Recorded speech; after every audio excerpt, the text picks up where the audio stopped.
Well, it's sometimes interesting to read the president's read on all of these candidates going, and he had something interesting to say about Beto O'Rourke that might be kind of curious. Take a look.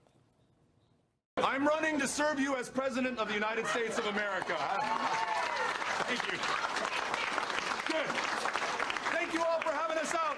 Really, really grateful. Thank you. Well, I think he's got a lot of hand movement. I've never seen so much hand movement. I said, is he crazy or is that just the way he acts?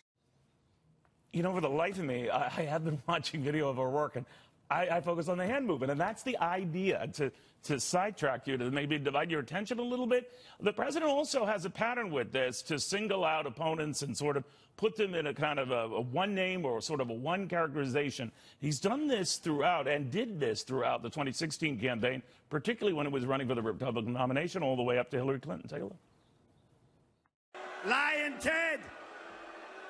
Lion, L-Y-I-N apostrophe. We can't say it the right way. We got to go Lion, Lion Ted. Let's say, oh, this is impossible to imagine. Low energy, Jeb Bush becomes president. Hello, I'm Jeb. It's Rubio.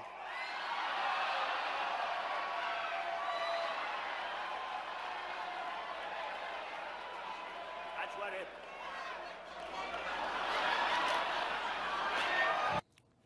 You know, I talked to a couple of political strategists, the humor notwithstanding, and they did cite the fact that when the president sees someone creeping up on him in the polls or someone who could be a threat, he does this sort of thing. And it's a strategy that has worked for him, or they believe that has worked for him in the past. And maybe by singling out Beto O'Rourke or saying something about Elizabeth Warren, Pocahontas, you know the drill, he'll put them away before they have a chance to develop. Let's get the read from GOP pollster Chris Wilson. We've also got Jessica Tarlov with us, Katherine Timpf with us. Kat, what do you think of that? I don't think he is necessarily afraid of Beto so much as he just couldn't resist the opportunity when he saw. I mean, the hands, I'm focused on the hands now. Just like no, I can't. To be fair, I can't get my eyes off that. Well, no, just like I can't see Marco Rubio without being like, oh, there's little Marco, or Jeb without being like, oh, there's low energy Jeb. I just hope to God that we do not have another election where there's an entire news cycle and then another entire news cycle and then about hands. All right, well, I've had enough of talking about hands after 2016. But do you get a sense, Jessica, that the president's worried then about Beto O'Rourke? You don't do this to people you don't think are going to be a problem. You remember Ted Cruz and he were getting along just swimmingly until Cruz was rising in the polls. Cruz looked like a threat. And then all of a sudden it was Lion Ted and all Lion Ted and Ugly Heidi, which was definitely the highlight of his disgustingness during that campaign. Do I think that he feels like Beto is a real challenge? I'm not sure, but he certainly recognizes celebrity, and that's what Beto has going for him. He's on the cover of Vanity Fair. He was running a statewide election that had donors from, I think, all 50 states. He ended up with it when he was citing. Wasn't that more contempt for Ted Cruz on the part of Democratic establishment trying to, you know? But there were definitely a few viral videos of Beto when he was defending the right to kneel, when he was talking about immigration, his rally in El Paso was when he skateboards, Whataburger, all of it. Dental hygienist. I think that the dental one backfired. But I do want to point out that the person who doesn't have a nickname is Nancy Pelosi, and he definitely sees her as a threat. I've always found it interesting that he will not go there with her. He just says, you know, Brian, Chuck, and Nancy. Maybe after this morning. All right, Chris, what do you think? Well, I think Kat's right. I don't think it has anything to do with him being afraid of Beto yet. That may ultimately be the case. It's more just Donald Trump has a way of dominating a news cycle.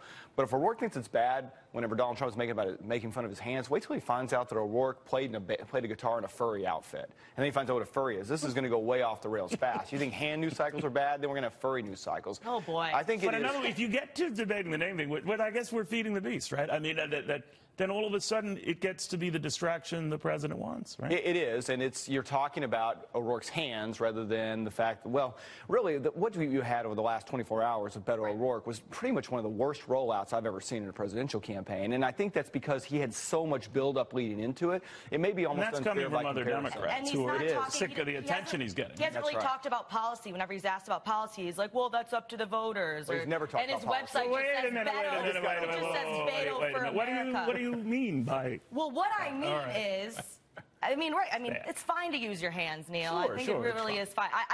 We're all gesticulators We're all, here. Let's be we all honest. are. I am too. And I'm not But I so read blessed more as the to have criticism of president. Beto were coming from Democrats who didn't fancy the stardom that he's getting, right? They're a little envious of it. I don't actually think it's that. I think there is an arrogance to I was born to do it, for instance.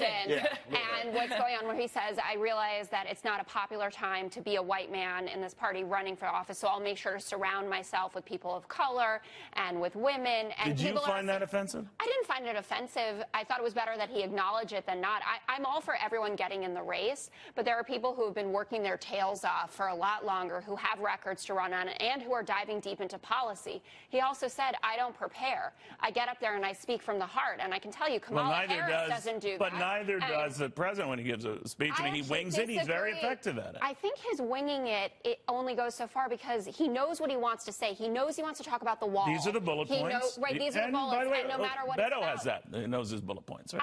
Not in the same way, but he doesn't have, 4 years of having a base that wants to hear the same You're right about stuff. it. Chris, I think Republicans, though, underestimate Beto at the peril. I mean, they were saying, and that was the consensus view, Barack Obama had only been a senator a couple of years. He's running for the highest office in the land.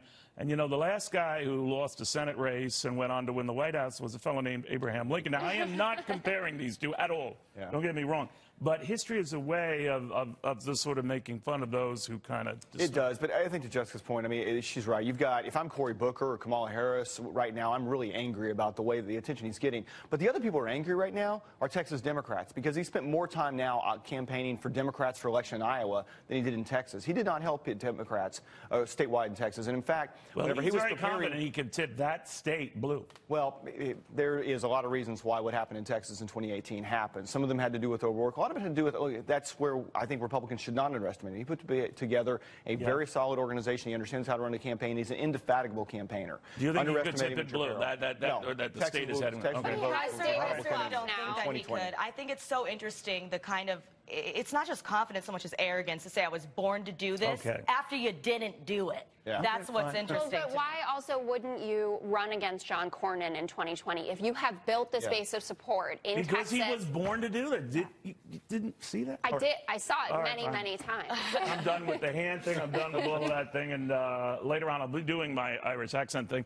But I do want to pay attention from talking whether Texas goes blue to green everywhere today, before St. Paddy's Day. This is the scene now in Chicago at the River. Green every year. There you go. That's all you need to know. It's before St. Patrick's Day, but the Irish, it's really never too early to celebrate. More to this. All right, well, as Dylan pointed out, I mean, Joe Biden would be a big fish in this, and the instant front runner. The consensus is that it's his nomination to lose, even in a crowded field. But history does point out the consensus can be very, very wrong. Back with me now is Chris Wilson. We got Jessica Tarlov, Katherine Timpf. Let me just go back. That first one you see there, this kind of shows it. This was back in December of 2007 when we're getting ready for the 2008 race. Clinton maintains a large lead over Obama nationally. Fast forward to 2016, in May of that year. A commentary, 10 reasons Hillary Clinton will beat Donald Trump. Now go forward to November 5th, 2016. Clinton has a solid lead in the Electoral College. Trump's winning map is unclear. That's the New York Times. Then another one, the month before, that same election year. This, of course, comes from the Washington Post. Trump is headed toward a major loss. The GOP can't say that it wasn't warned. We're going to be rifling through some other examples of this, and at times where we just got it wrong, that no one thought Bill Clinton had a chance to win in the November election. Remember, that was the one that George Bush Sr. Thought he was unstoppable, and most other people did as well. Again and again, proven wrong. Again and again. What kind of lessons can we learn, Kat? Well, first of all, trust no one or no poll ever. I promised myself after 2016 I would never trust a poll again. But other than history, when it comes to Joe Biden, there are other reasons why you should take this with a grain of salt. And one of those is a lot of these polls don't have an undecided option on them. And if you do have a poll with an undecided option, his share of the vote drops from 20-30% to around 9 to 12%. So there's a huge difference. It's mostly about name recognition, really, which is why a lot of these people might say, I don't really know, but I've heard of this guy, and so they'll pick Joe Biden. You know, Jessica, you know the Democratic types more than I do, and who they like and who they don't like. But Biden's had 2 other runs for the presidency. Right. And he tends to look good from afar, but once in, far from good. Could the same thing happen this time? I don't think it would be as dramatic as it has been the past 2 times that he did this, because he is just coming off 8 years as Barack Obama's vice president, and Obama is incredibly popular, and they really have that bromance thing going on that people love. When they show up in D.C. together, people go nuts. But now we're getting reports that Barack Obama is kind of keen on Beto, right? I didn't see that report, but He's been advising him? Well, he met with a bunch of the candidates. Okay. And he has said that he's going to stay out of the primary. There are a lot of people in the primary that he's very close to, including Kamala Harris. So obviously met with Beto and Biden. I do think that once he actually gets in the race, obviously some of the support will sap. It is a name ID issue, harkening back to also the Obama years. But he will pick up some votes support that's going to other candidates, I think, from across the spectrum. And I would add that Amy Klobuchar, who's officially the only centrist in here right now.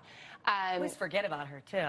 Well, because the comb thing is largely the only over, thing I so remember is the egg salad. But with Sherrod Brown taking himself out, and apparently that happened the day after he had a call with Joe Biden and mentioning his support for Joe Biden when he did that, that does clear the way a lot more for Joe Biden when he does get it. Well, it's still a crowded field, yes. Right? So looking at that, as someone who reads the numbers and the potential threats to the president, who would they be?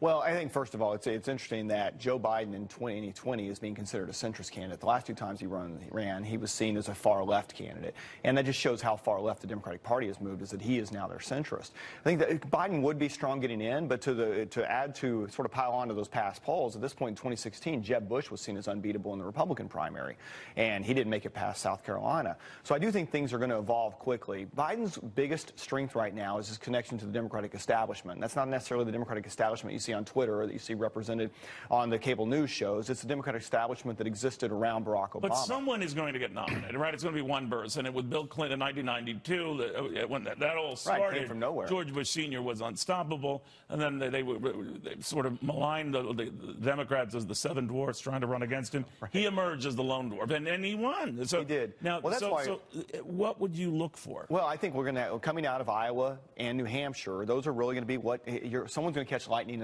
in the bottle right then. That's kind of what Trump did in 2016. And you're right now that Sanders is pretty far out front. If Biden gets in, to Kat's point, it's close, but there are not a lot of undecideds right now, and I think you'll see that evolve over time. If Sanders holds that lead, then you move to New Hampshire. You've almost got like a runoff campaign between Warren and Sanders, because it is both their home states. And then you move into this long slog of Texas, California, all these states that are proportional, decided by congressional district. You got to get 15%. I think that keeps Kamala Harris in. So my bet is it's going to be Sanders versus Harris running for it at the end. I don't think Biden is far enough to the left, and he's kind of got this old white guy stigma. If Obama doesn't come in and bail him out, he can't. Well, Beto O'Rourke, who's, by the way, campaigning in Iowa as we speak right now, he's got that young white guy standard. He does. He's gesticulating across the state, and it's really exciting to watch. But I just think he is not going to survive the media scrutiny he's undergoing. I see what you did there, the hand thing. You like that? It was cute. I just want to add to that, South Carolina will be pivotal on the Democratic side. And Joe Biden actually has a huge amount of support there. It's kind of a misassessment of the race to just say that it would go to a black candidate like Cory Booker or Kamala Harris. He has deep ties there. I'll also add that he was meeting with Stacey Abrams, and there is talk of entering the race with a VP already designated. So kind of saying this is the ticket. So you have a little bit of everything for people. If you want a far left progressive, if you want a person of color, for instance, you have Stacey Abrams to satisfy that. If you want more of a centrist and the safety hand, someone who knows foreign policy. The number one thing Democrats say consistently is we want to elect someone that can beat Donald Trump. Yeah, they keep talking about candidates who lost their race in 2018. It's really an interesting, we got Beto O'Rourke, we got Stacey Abrams, we got Andrew Gillum. They all lost their races. Can't you go find someone who actually won their race that you think is an electable candidate? It is hard for a Democrat to win in Georgia or for the governorship or in Texas, and they did get pretty close, and they also have the electric national press vibe going on, which people like, and they know them. They know Stacey A lot of it Abrams. is, not everyone, you have to remember, not everybody is us, right? Not everybody's following these things so closely. A lot of people are like, oh, yeah, I saw that guy in a magazine, or oh, yeah, But I heard will of that say guy. this, and a lot of there is an arrogance to the media, and I know this comes as a surprise to a lot of people. They call you never Trumper, you never fair to the president. But I remember saying very early on, after he announced, having covered it in business for decades, that he was not to be dismissed, that there was a passion in his crowds lacking in Hillary Clinton's crowds. She had to rely on entertainers to generate those crowds. He did not. And I saw that then, and I'm not the sharpest tool in the shed. So I'm just saying, is there someone right now who galvanizes crowds unlike any of the other Democrats? I mean, Sanders does, and Harris does as Kamala well, Harris Yeah, which her is rollout interesting was because impressive. Sanders had the advantage last time around of being the only super progressive, only one saying things like Medicare for all. And now he's raised not, by far so the he's- most money, and largely in right. small denominations. to kick Right, things off. absolutely. He absolutely volunteer has. But in terms signups. of crowds, I think that See, I Harris follow can't be the discounted small either. money. I follow the little denominations here, and that went early on for Barack Obama in 2008.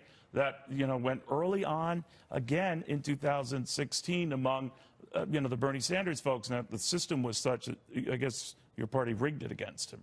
That's what I'm told. That's but what I'm it's hard to rig 4 million votes. And those small donor donations are important. And the interesting thing, Jessica, Because that leads to bigger donor. it does, but the other aspect of it is that first 24 hours, and I think it is fascinating that O'Rourke has refused to We were announce talking what he about raised in his first 24 hours. He's saying, oh, I don't want to talk about that right now. And it is. that right? But his Not a emails lot. had right. said the first 24 hours are critical. Yeah. Are you with me? Every email that I got was emphasizing that. Yeah. Sanders also, he benefited by being the only far lefty in 2016. Now there are more of them, but because there are so many candidates, it will be easier to get through. That's right.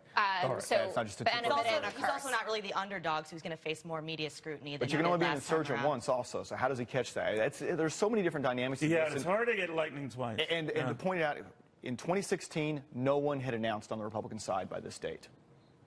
Is that right? Yeah, March 23rd is whenever we announced Cruz. We were the first ones in. No one had announced by today. That's amazing. We Yeah. started too early, guys. Yeah. Everybody go home. No, Or to the parade. Come on, we have graphics packages, music. All right, thank you guys very, very much. Just a quick look in New York here. The parade is on. The early St. Patrick's Day festivities are on across the country here, so people are in a partying mood. Are they necessarily in a political celebration mood? Well, apparently that particular cameraman is.